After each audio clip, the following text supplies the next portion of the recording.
아무도 안 사요. 아무도 안 삽니다. 위험한 게 아니고요. 네. 인생을 완전 나락으로 그 떨어뜨릴 수 정도로? 있는 네. 굉장히 리스크한 결정이라고 저는 봅니다.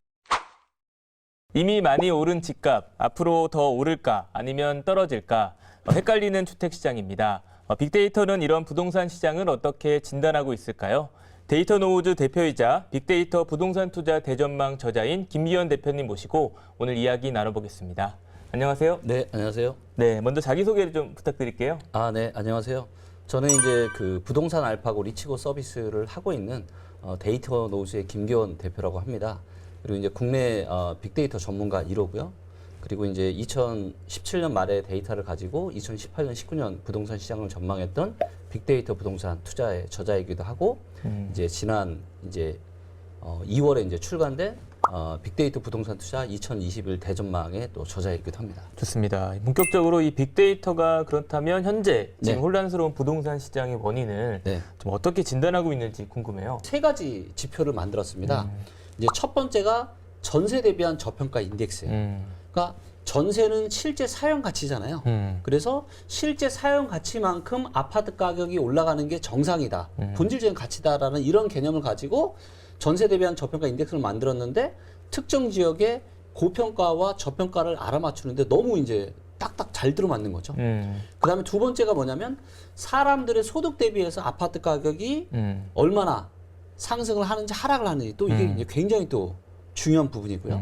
그래서 소득 대비해서 진짜 아파트 가격이 어떻게 된 이게 고평가 저평가를 알아맞추는 게 굉장히 중요하고 세 번째가 뭐냐면 물가 대비한 저평가 인덱스예요. 뭐냐면 아파트 가격은 실물 자산이잖아요. 그래서 물가가 오르는 속도만큼 아파트 가격이 올라가는 게 맞다라는 그런 원리를 가지고 만들어 봤는데 이게 또 너무 이제 잘 들어맞는 거죠. 자, 그러면 서울의 지금 전세 대비한 저평가 인덱스 차트입니다, 이게. 자, 근데 보시는 것처럼 언제가 제일 저렴했냐면 16년 초반 정도가 제일 저평가였어요. 그래프가 진짜 확연하게 차이가 있네요. 예, 예. 이때가 전세 대비해서는 서울의 아파트가 가장 저평가 됐었고요.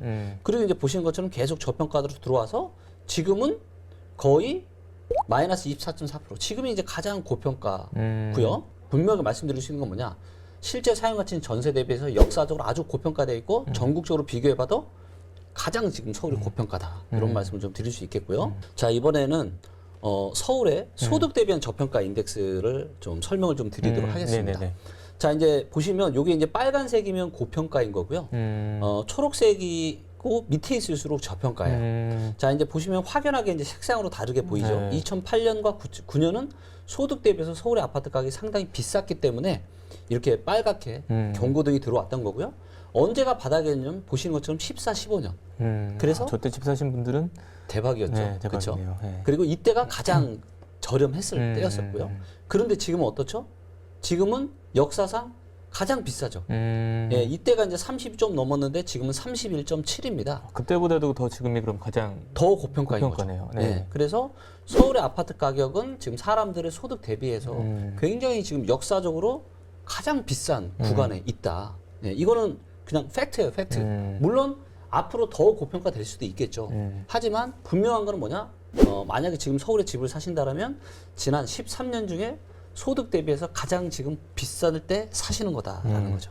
자, 그리고 이번에는 물가 대비한 저평가 인덱스를 좀 보도록 하겠고요. 자, 요것도 이제 보시는 것처럼 요 이제 파란색 선은 물가가 올라가는 속도고요. 요 빨간색 선이 아파트 가격이 올라가는 속도예요. 그래서 이제 보시는 것처럼 2007년과 8년은 물가가 올라가는 속도 대비해서 아파트 가격이 과도하게 상승을 하죠. 그래서 이때는 고평가. 그래서 이때 7년, 8년에 빨간불이 들어왔고 이때가 서울 아파트 시장의 거의 고점이었죠. 그리고 언제가 이제 저렴했냐면 이때 보시는 것처럼 2012년, 13년부터는 물가는 이렇게 계속 우상향을 하는데 아파트가 오히려 떨어지죠. 그러면서 물가 상승률보다 오히려 못하게 된 거예요. 네. 그러면서 물가 대비해서 저평가 구간에 들어섰고요. 그래서 이게 한 2018년 초반까지도 물가 대비 여전히 저평가였다가 최근에 이제 이렇게 계속 급등을 하면서 물가 대비해서 거의 역사상 가장 이제 고평가에 가까운 이런 구간에 지금 들어가고 있는 모습이고요. 그래서 이렇게 봤을 때는 소득 대비해서도 그렇고, 그 다음에 전세 대비해서도 그렇고, 물가 대비해서도 그렇고, 서울의 아파트 가격은 지금 굉장히 고평가되어 있다. 이렇게 말씀을 좀 드릴 수가 있겠습니다. 네, 뭐 지금 여러 가지 데이터들이 동일한 어쨌든 그 결과를 내고 네, 있으니까. 동일한 이야기. 그러니까 네. 다른 데이터지만 동일한 이야기들을 지금 또 하고 있고요. 많은 분들이 서울의 아파트 가격이 앞으로 더 올라갈 거라고 주장하시는 근거 중에 하나가 뭐냐면 금리가 지금은 낮지 않냐. 예, 그래서 금리가 낮기 때문에 서울의 아파트 가격이 더 올라갈 수 있다. 예, 그 얘기만 들으면 맞는 얘기죠. 예, 하지만 그거는 코끼리라고 하는 부동산 시장에 코끼리 코만 가지고 이야기하는 것과 비슷하고요. 그 금리 데이터보다는 금리 데이터가 들어간 이 주택 구매력 지수 데이터를 바라보는 게 부동산 시장을 판단하는 데는 훨씬 더 정확합니다. 뭐냐면 이 데이터는 내가 대출을 껴서 집을 사는 게 얼마나 부담스러운지 부담스럽지 않은지를 보여주는 거예요. 그래서 여기에는 사람들의 소득, 주택담보대출 금리, 그 다음에 주택 가격 이게 다 들어가 있어요.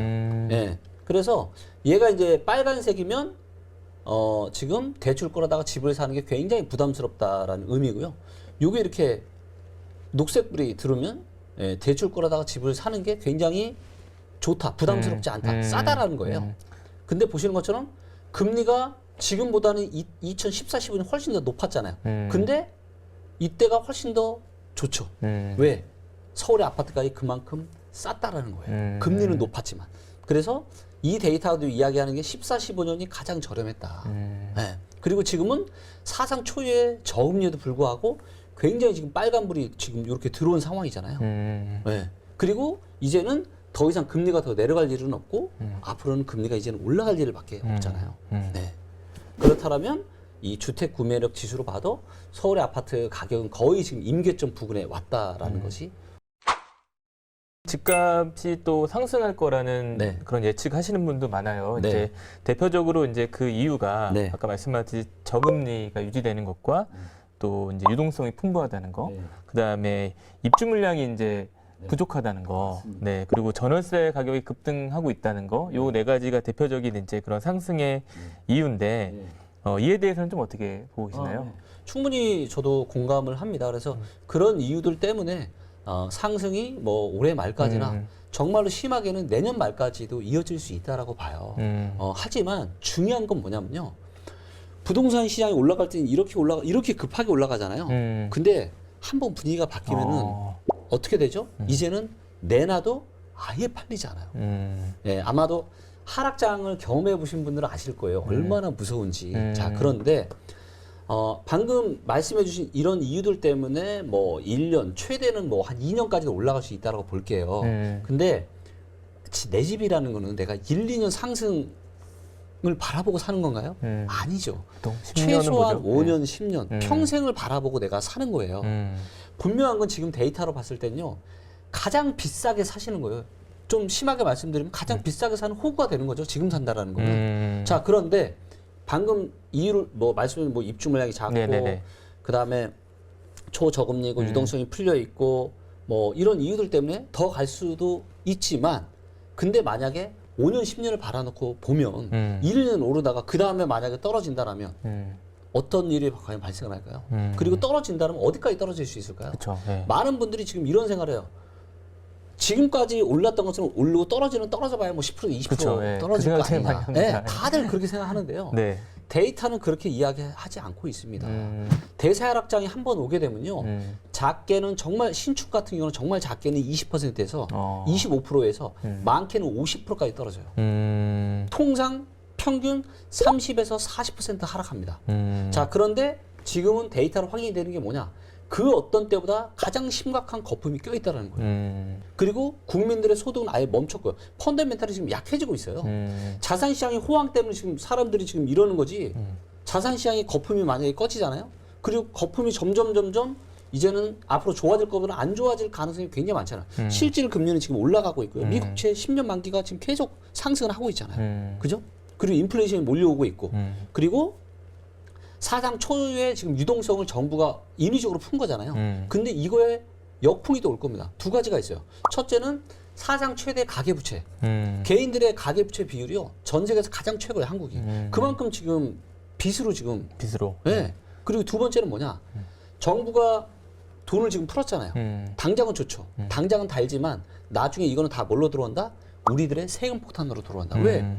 돈을 그만큼 풀었기 때문에 그죠? 안 풀면 지금 당장 굶어 죽게 생겼으니까. 근데 이것들을 국가가 공짜로 그쵸. 이걸 국가는 돈을 돈이 찍어내는 게 필요하니까. 아니잖아요. 네. 이걸 세금으로 다시 걷어야 되거든요.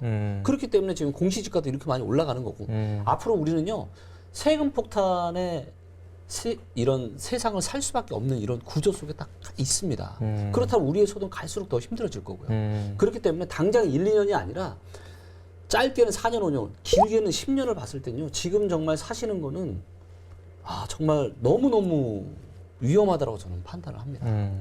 정말 여러분들 지금 20억 하는 아파트가 만약에 40% 떨어져서 12억이 됐다고 생각을 해보세요. 30% 떨어져서 네. 네, 6억만 떨어졌다고 생각해 보세요. 6억이 20%만 떨어져도 4억이 날아가는 건데요. 그냥 이런 일이 발생 안 할 것 같습니까? 실제로 굉장히 발생할 확률이 앞으로는 많다. 제가 책에도 이야기했다시피 이제 거대한 변곡점이 다가오고 있다라고 제가 주장을 하고 있고요. 그리고 그 거대한 변곡점은 2021년 하반기에서 2022년 상반기에 일어날 가능성이 많다. 이렇게 제가 말씀을 드릴 수 있는데요. 네네. 이게 거래량 데이터로도 확연하게 드러납니다. 저희가 한번 길게 한번 볼게요. 자, 이제 2006년서부터의 수도권 거래량 데이터입니다. 근데 보시는 것처럼 거래량이 2006년 말에 한번 크게 한번 터졌고요. 네. 그다음에 2015년에 한번 크게 터졌고요.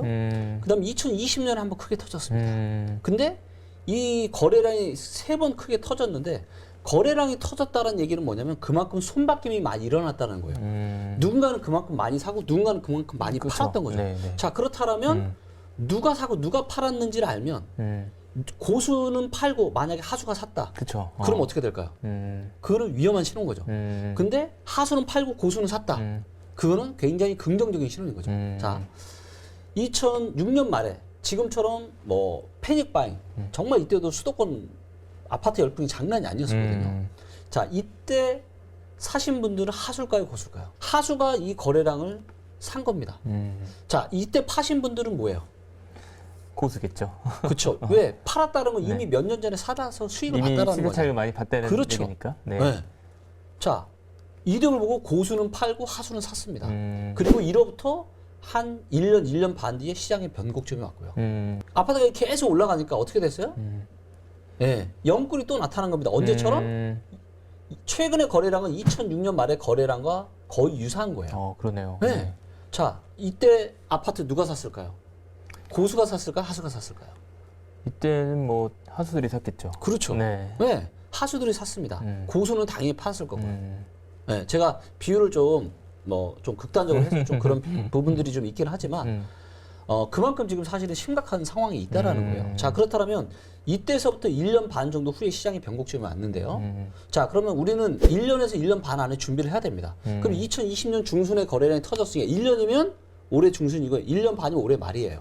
물론 조금 더 길어질 수도 있겠죠. 네. 하지만 지금 점점 위험해지고 있다. 그리고 이제는 뭐예요?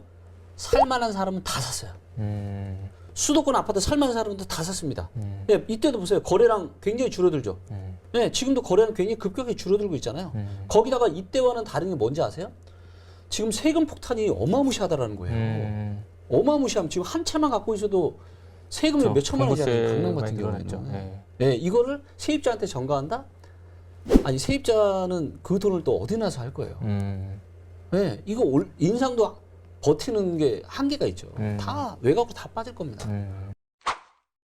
지금 현재 이제 시장에서 보니까 이제 거래는 좀 안 되고 물건이 네. 좀 쌓이는데 네. 가격은 좀 떨어지지 않고 안 있는 떨어지고 그 있죠. 상황이에요. 이건 그렇죠. 좀 어떻게 해석할 수 있을까요? 왜냐하면 부동산은 심리가 굉장히 강하거든요. 아직은 에이, 또 오르겠지, 이러다 또 오르겠지. 왜? 지금까지는 계속 올랐으니까. 그리고 문제가 뭐냐면 팔고 싶어도요. 팔 수 없게 정부가 만들어놨어요. 내가 내 아파트를 팔아서 어디를 가고 싶어도 갈 수가 없어 지금. 네. 왜? 세금 내고 이 비슷한 아파트를 가기가 힘들어요. 그렇죠. 네. 이런 상황이다 보니까 이러지도 못하고 저러지도 못하고 또 뭐예요? 지금 매물이 쌓여가고 있다라는 지금 데이터들이 나오고 있잖아요. 네네네. 최근 기사들을 봐도 지금 시장에 지금 매물이 팔려고 하는 매물이 계속 쌓이고 있고 이게 여러분들 데이터로 또 확인이 돼요. 제가 이 데이터를 제가 좀 보여드리도록 하겠습니다. 자, 이 데이터는 뭐냐면 이제 서울의 매매 수급 동향이라고 하는 데이터입니다. 그래서 서울에 지금 매도자가 많은지 서울에 아파트를 살려고 하는 매수자가 많은지를 알 수 있는 데이터예요. 자, 근데 보시면 작년에 이제 원래는 이렇게 이제 매수세는 줄어들고 매도세가 올라가고 있었는데 정부가 이제 부동산 시장을 잡겠다고 자꾸 좀 정책들을 펴내고 임대차 3법을 하니까 갑자기 매도세는 확 줄어들고 매수가 이렇게 빨간색이 매수세거든요. 빨간 선이 파란 선은 매도세고요. 근데 빨간색 훅 올라가고 파란색은 확 줄어들죠. 그러면서 매매 수급 데이터, 요 막대 그래프가 엄청나게 올라갔었습니다. 자, 그런데 최근엔 어때요?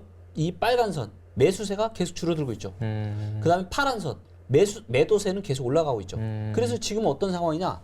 서울에 지금 매수를 하려고 하는 사람보다는 매도를 하려고 하는 사람들이 더 많아졌어요. 네, 분위기가 지금 이렇게 바뀌고 있다는 거죠. 만약에 아파트 가격이 하락을 해요.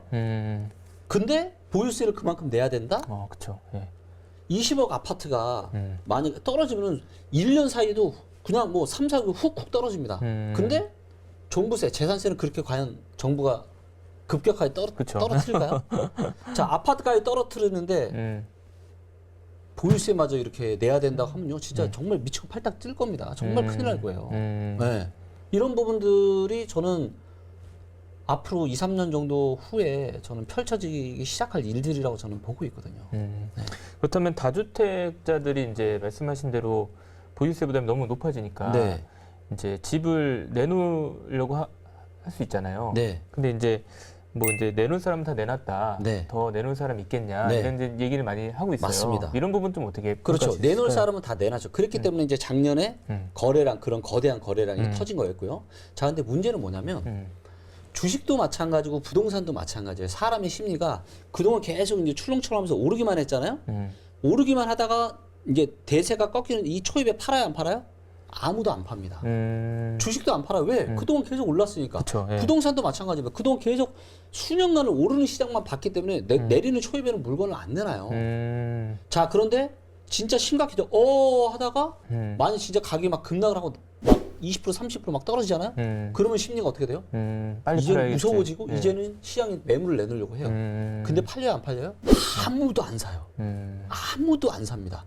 그런 시장이 과거에 금리위기 있었고, 그리고 2010년, 11년, 12년에 있었던 거예요. 아무도 거들떠 보지도 않습니다.